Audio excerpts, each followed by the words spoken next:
What up, what up, what up? It's your boy, the ATX Sooner, back with another video.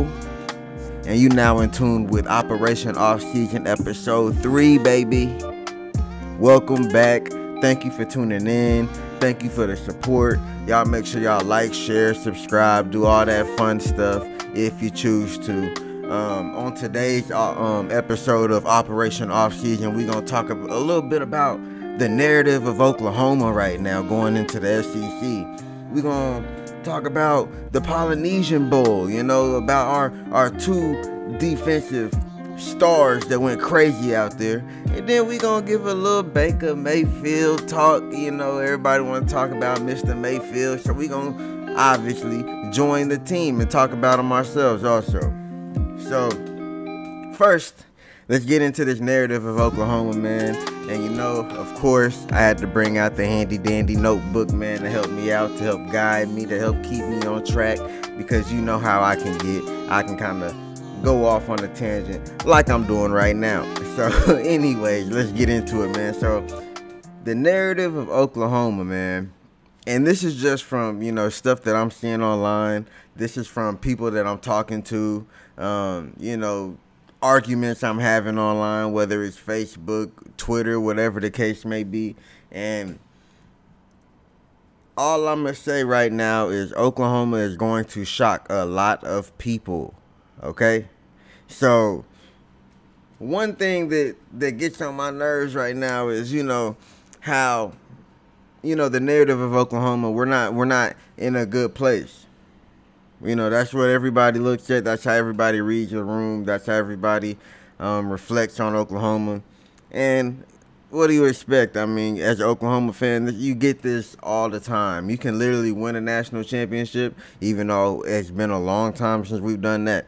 But even if we did do that, the narrative of Oklahoma is going to be negative. It's not going to be positive. People are going to look at us like, can they do it again? Can they this? Can they that? When in reality you have a team that was taken over, demolished, lost over 40 players when Lincoln Riley left. Oh, but that don't matter. That don't matter to anybody. But I guarantee you, if Alabama tanks next year, which I highly doubt that's gonna happen, but I guarantee you, if that were to happen, they gonna get the benefit of the doubt. If UT tanks next year, like we know is very possible, they're going to get the benefit of the doubt. But anyways, a team that went 6-5, BV's first year, taking over a demolished program, turning that mug into 10-2, 10-3, like, improvement. That's what, if you looking at Oklahoma from an objective standpoint, not with any hate, any bias, like a lot of these reporters have, you're going to look at Oklahoma and you're going to say, improvement. Improvement. They actually did good this year. You're going to look at that defense if you watch the games. Because I'm telling you, if you are looking at the stat sheet, you're not going to see any of this stuff. If you're watching the games, you're going to look at that defense and say, this defense from the Lincoln Riley era, 2 years out of that era, has completely flipped. The players on the defense have completely flipped. The talent on the defense has completely flipped. And you can't say that about the offense, because guess what? The talent is still there. We still have a 5-star quarterback. We still have some of the best receivers in the nation. We still have the running backs don't get me wrong. Jeff Lebby didn't do the running backs justice, in my opinion. But they there. We saw Chuck go for over 100 yards in the last 5-6 games of the year. We witnessed this. We saw before that Tyree Walker going out, tanking everybody, running over everybody. Looked like he running in slow motion, but can't nobody. He looked like he got baby oil all over his body, because can't nobody bring him down. If we would have taken more advantage of the running game, if Jeff Lebby would have had less of the cute plays that, started off 2, 3, 4 yards behind the line of scrimmage, like, it would have been night and day, man. If Oklahoma could have established that running game, earlier in the year, it would have been night and day. But regardless, we have everything you need when it comes to the turnaround from Lincoln Riley when he left. And if you being real, if you being honest, we are in a better position than ever when it comes to them Lincoln Riley teams. Don't get me wrong. I'm talking about the Lincoln Riley teams. So when I mean the Lincoln Riley teams, I'm not talking about Baker Mayfield. I'm not talking about Kyler Murray. I'm talking about starting at Spencer Rattler, going in. Well, actually, I guess you can start at Jalen Hurts. I'm talking about starting at Jalen Hurts, going into Spencer Rattler, going into Caleb Williams. That never really happened for real. Like, our team today, when you're looking at it offensively and defensively, is in a better position than, in my opinion, the Spencer Rattler team. Or even the Jalen Hurts team, even though that team took us, Big 12 championship.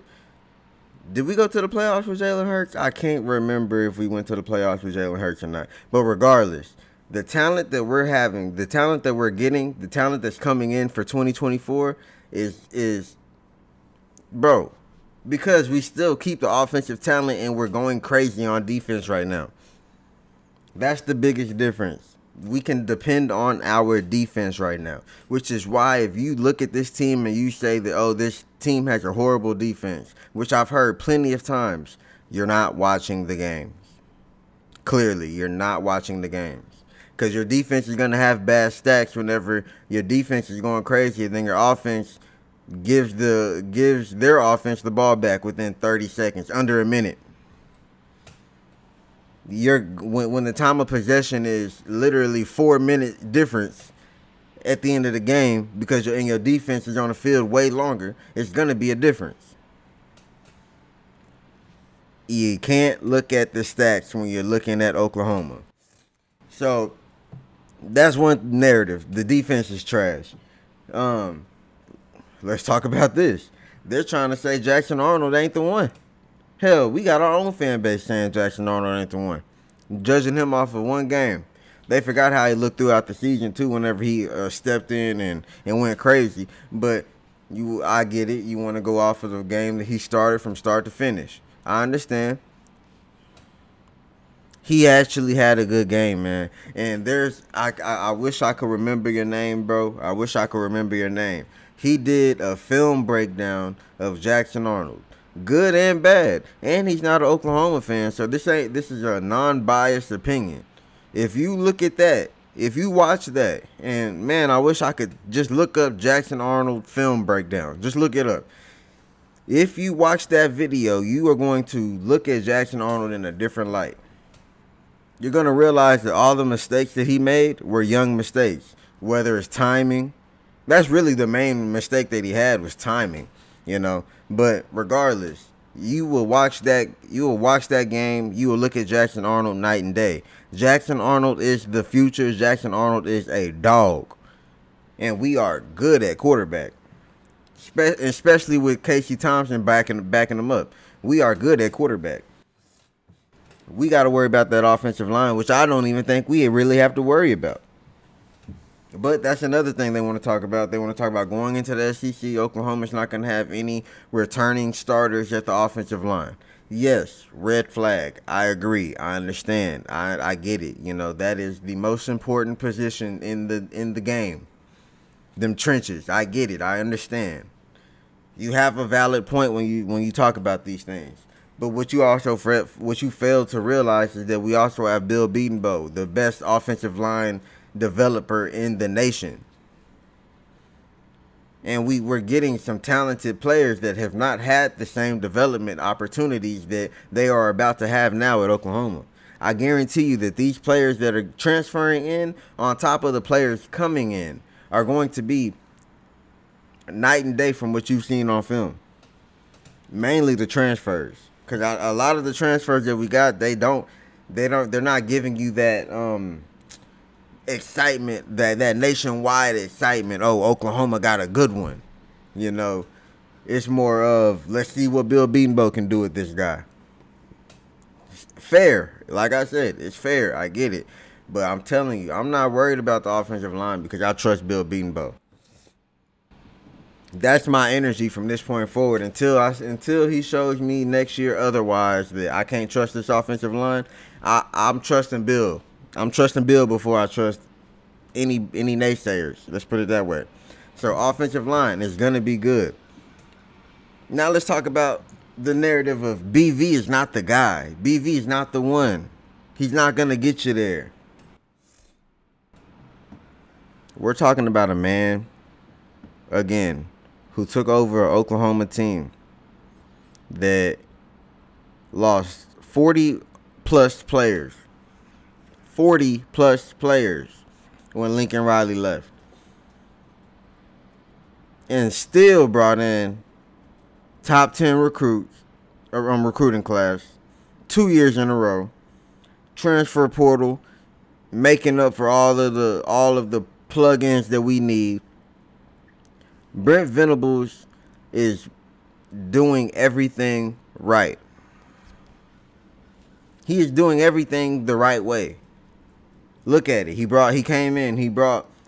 didn't do what Alabama did. He came in, hired Jeff Lebby as an offensive coordinator, a reputable. Did I say that right? I don't know. But a coach with a good reputation who's been top 5, top 10 in the nation for the last 5+ years, no matter where he's at. Bring that man in, because guess what? We need some encouragement on that offense. We need a reason to get some of these players to stay. He did that. Defensive coordinator don't really matter. I mean, you brought Ted Roof in, but it don't really matter because at the end of the day, you are the best defensive coordinator in the nation. I mean, so you made the best moves, and then on top of that, to back up that offensive coordinator, because you know that this is such a good offensive coordinator, he's eventually gonna get another job. You bring in Seth Luttrell. You bring in, what's his name? Joe John Finley. Ooh, please kill me in the comments if that's wrong. But you bring these guys in with the understanding that Jeff Lebby's not going to be here too much longer. We need somebody to be able to replace him, runs the same system, so that the players that we're bringing in don't have to learn nothing new. They just keep doing what they're doing. And they might have to, the plays might be called differently, but guess what? You're running the same system. You don't have to learn nothing. Then on top of that, you know, Ted Roof, I appreciate everything, you know, because you were a part of that transition. Regardless if I feel like Brent Venables was the guy really at defensive coordinator, you can't deny the importance of Ted Roof. Now that Ted Roof is gone, what did BV do? I'm going to do the same thing that I did on offense, on defense. I'm going to hire somebody that knows my system, a young guy, months older than me, and I'm not even 30 yet. But you're bringing somebody in, don't have to worry about the transition on defense, because guess what? This person is running the same exact defense you run. BV is doing everything right. And then on top of that, you go 6-7 the first year trying to rebuild the program, to flip that around to a 10-3 year. I get it. And then on top of that, the 3 games that we lost, we should have won. And that just goes to the 7 games that we lost BV's first year. We should have won those games, all but one, when it comes to the Texas game. We should have won 6 of those 7 games. He flipped that around to where now the games that we were supposed to win, he cut that 7 games down to 3. 3 games that we were in every single. Now I can understand if it was another 49-0 game, that would be something to worry about. But when you're losing these games and you know that you should have won these games, you got to look at that different. You got to treat that differently, and you can't fault the head coach on that part. Yeah, he has some, you know, time management issues. Yeah, you know, he put the trust in Jeff Lebby when it comes to calling plays, and some of those plays shouldn't have been called, honestly. Yeah, the defense gave up big plays. We always had a bend but don't break type of defense this year, and I hated it. Don't get me wrong, but it was better than breaking every time when Lincoln Riley was our head coach. It wasn't no bend. It was just break, break, break, break. Break me off a piece of the kick. We were Kit Kat. That's who Oklahoma was on defense with Lincoln Riley. We were Kit Kat bars. Everybody was breaking off a piece of our Kit Kat bar. Whoa, that sound crazy. I ain't gonna lie. That sound crazy. But you get the analogy. Maybe that was a bad analogy, but you understand. BV is the guy. He's doing the things that he needs to do the right way, and he's going to get us our next championship. I can say that with the utmost confidence that BV is going to be the coach that gives us our next championship. Now, another thing that people are saying is, why did we run off Jeff Lebby? Why would you run off a top 5 offensive coordinator? I didn't understand why Oklahoma fans were so angry at Jeff Lebby when he literally gave y'all a top 5 offense. You're not watching the game. You are doing the same thing that you did on defense to our offense. You're just looking at the stats. Jeff Lebby knows how to put yards on the stat sheet. He knows how to put points on the board. Don't get me wrong, he does know how to do that. But when you look at his play calling, if you watch the game and watch his play calling, you know that he was the problem when it comes to that offense not being what our offense was a top 5 offense. It could have been the number 1 offense if it wasn't for Jeff Lebby. But then at the same time, you can look back. You can look back and say it wouldn't have been a top 5 offense without Jeff Lebby. So it goes both ways. I understand people saying, "Oh man, why run off Jeff Lebby?" I get it. I understand that. But if you watch the games, you would understand the answer. You know the answer to that question. I mean, the eye test matters, you know. And the more I'm creating YouTube content, the more that I'm just not watching the game. I'm actually talking about the game and listening to other people talk about the game. It makes me realize how important that eye test really is. I'm not a professional. I ain't gonna sit here and act like a professional. But at the end of the day, the eye test does matter. The game inside the game does matter. You can't just look at the stats. So I mean, come on. Like you gotta understand that Oklahoma is not going to. Don't get me wrong. We have a toxic fan base. We have a fan base that could eventually run off certain people. Which I feel like that happened with Jeff. Don't get me wrong. We did run Jeff off, even though he had a good job lined up, but we did run him off. We didn't help him make. We did help him make his decision, and that decision was I'm out of here. So I get it. You know, we did lose a great offensive coordinator, but I think that it just wasn't for us, man. Like I said, I'm not a big fan of the hurry-up offense, and I know Seth Luttrell does run a version of the hurry-up offense, but I'm just hoping that, man, please let it be a little bit slower. Please let the time management be a little bit better. And don't get me wrong, the time management from Jeff Lebby from year 1 to year 2 did get better. Because year 1, Jeff Lebby's time management was trash, horrible, disgusting. I hated it. But this year, you can tell that he definitely worked on that. You know, he definitely got better at that. And, you know, that happens whenever you're not the person who called the plays at Ole Miss. You know, when you got somebody who, you are the offensive coordinator, but you're not really the offensive head honcho.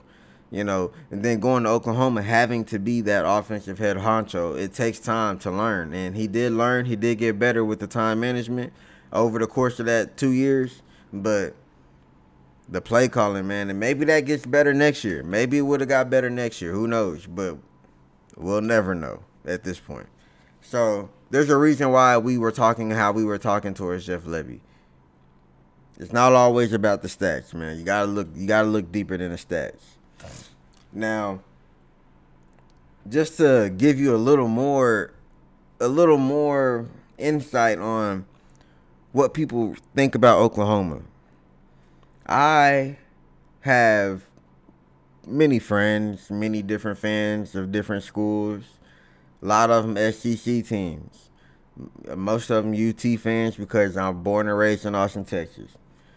But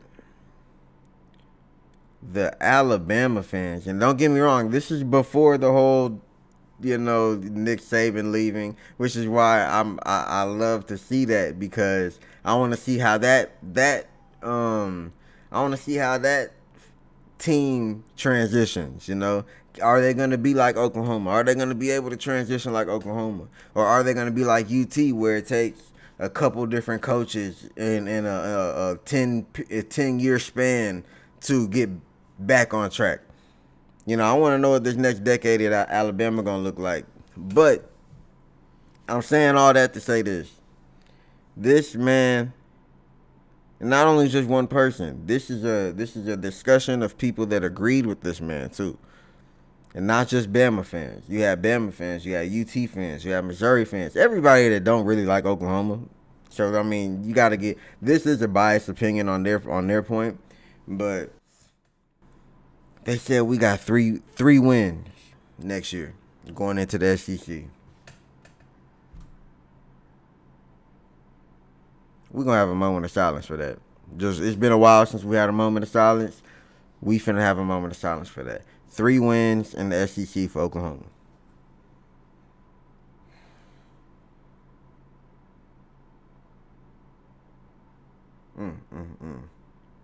The disrespect, y'all. The disrespect is on 10. The disrespect is hate. Don't get me wrong. That's hate. Like, at some point you got to look at it and be like, okay, is this disrespectful, or are you really just hating? Are you really just trying not to give us no type of props? Are you really just saying this because you don't like Oklahoma? That's what that sounds like. For anybody to look at Oklahoma's schedule, see the team that we put on the field last year, and sit there and say that we're going to win 3 games in the SEC next year because we lost to Arizona in the bowl game. A good Arizona team, too. People sleep on Arizona, act like Arizona was a trash team. But we lost to Arizona in the bowl game. What? That's it. Just what? 3 games? You really sitting here saying we're going to win 3 games? You're off your rocker. You're out your mind. I don't know what you might be on a little something. You might need to get drug tested. Not gonna lie, might need to get drug tested after a statement like that, because you heard him. You heard, he back there. He feel it. You got to get drug, because that is ridiculous. That is uncalled for. I don't get it. Nobody gets it. I don't even think anybody watching this, if you're even if you're not an Oklahoma fan, you're not going to watch this and say Oklahoma got 3 wins in them in the SEC next year. That's delusional. That's all that is. But that lets you know how people feel about Oklahoma going into the SEC. That's the narrative of Oklahoma going into the SEC next year. And this is something we're going into the SEC with UT. So obviously the narrative, we're going to be connected with UT when it comes to the narrative. Obviously they made the playoffs last year. They didn't do anything Oklahoma has not done. But either way, they made the playoffs last year. Nothing Oklahoma has never done, But of course, just like Oklahoma, they failed to win the game when it mattered the most. We've been there. We've done that multiple times. I get it. This is your first time, so feel good about yourself. But the problem I'm having is everybody feels good about it. No matter what. Texas can win 8 games and Oklahoma win 11 games. That next year, they're going to talk about Texas like they're going to be back this year. And they're going to talk about Oklahoma like, can they repeat? Can they do it again? I can't stand it. And that's why, me as an Oklahoma fan, I don't understand a lot of Oklahoma fans that can be Cowboy fans. because literally every Cowboy fan is a Longhorn fan. Like, they're the same people, and they look at the game the same. Whenever you're doing good in the regular season, oh man, we're back. We're gonna win it all this year. Then with Texas, they drop a couple games. Then they get all depressed, don't make the playoffs. Unlike the Cowboys. The Cowboys gonna make the playoffs, and then they're gonna just tank in the playoffs. But the UT they don't even make the playoffs. They lose 4 games, 3 games, and then the next year UT looks at, or the fan base look at UT like, we got it this year. We got it.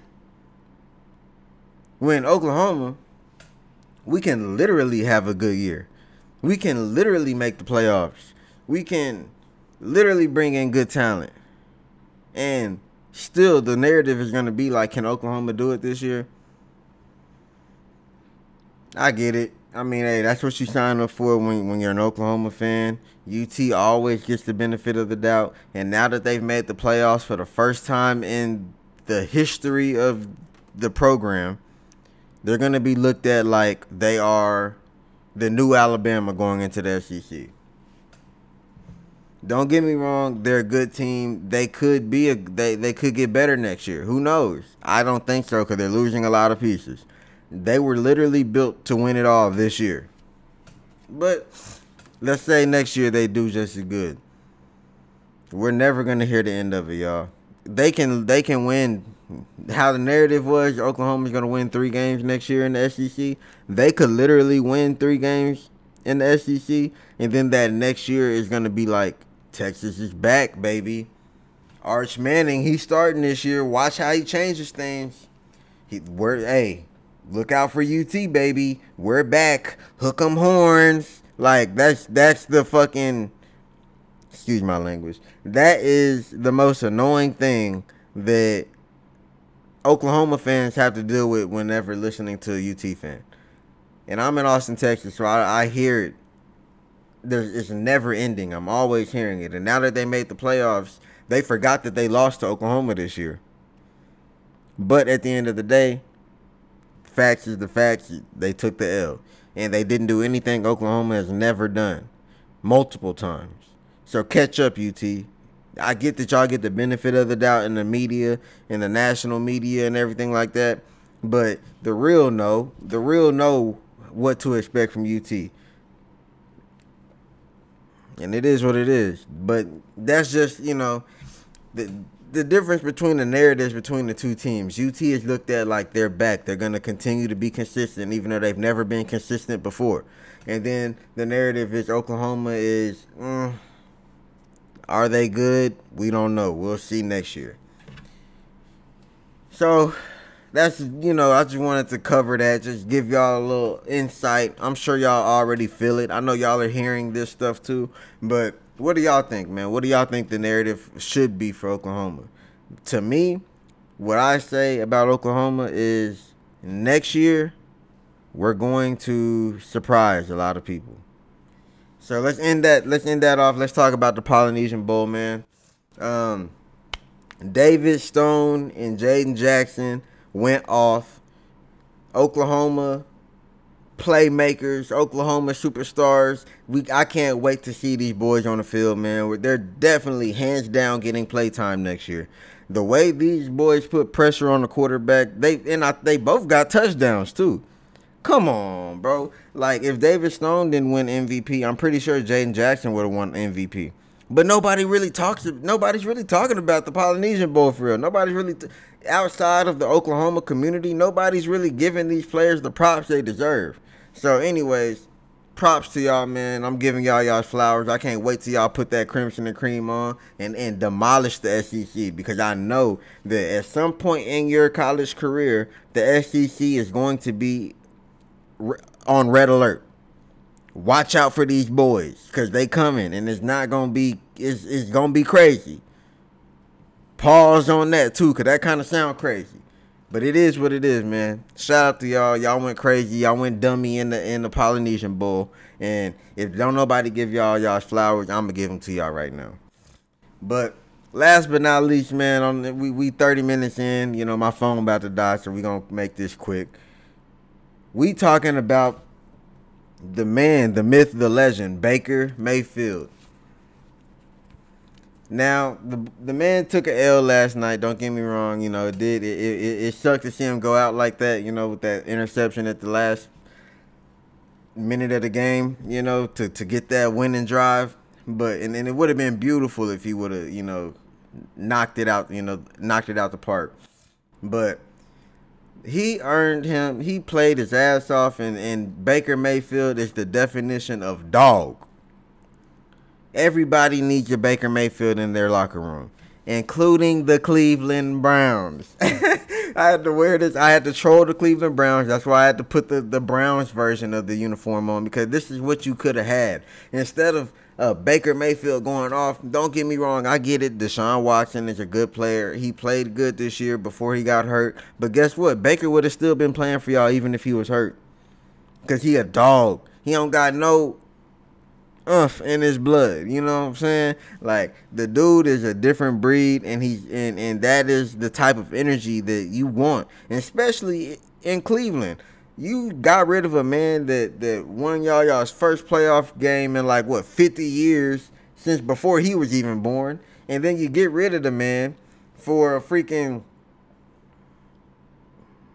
alleged predator who has a full guaranteed contract. You can't tell me that Baker Mayfield wanted too much money and then go out and sign Deshaun Watson for the most money in the history of the NFL. Make it make sense. But that's why your quarterback was hurt this year and you had to go into the playoffs with Joe Flacco. You might as well have signed Joe Flacco. You're paying a man to sit his ass down and be hurt with a similar injury that Baker had. Like, but you fought Baker for playing. You fought Baker for being the dog. You fought Baker for loving the game and doing everything he can to win. And that's why the Browns are the Browns. So, where do y'all think Baker's going, man? Like I said, my battery's about to die. I'm going to make this real quick, end this off real quick. Where do y'all think Baker's going? And also, this is a quick little, I want to just put this in there. Kyler Murray to the Cowboys. Straight up deal. You don't want to re-sign Dak. Kyler already has his money. I'm pretty sure the Cardinals would love to have a Dak Prescott. And I'm pretty sure the Cowboys don't want Dak Prescott anymore. Kyler Murray is from Dallas. Kyler Murray wins in Dallas. And Kyler Murray will be back home going crazy with the star on his helmet and throwing to CeeDee Lamb, a player that he's dominated in college, throwing the ball to.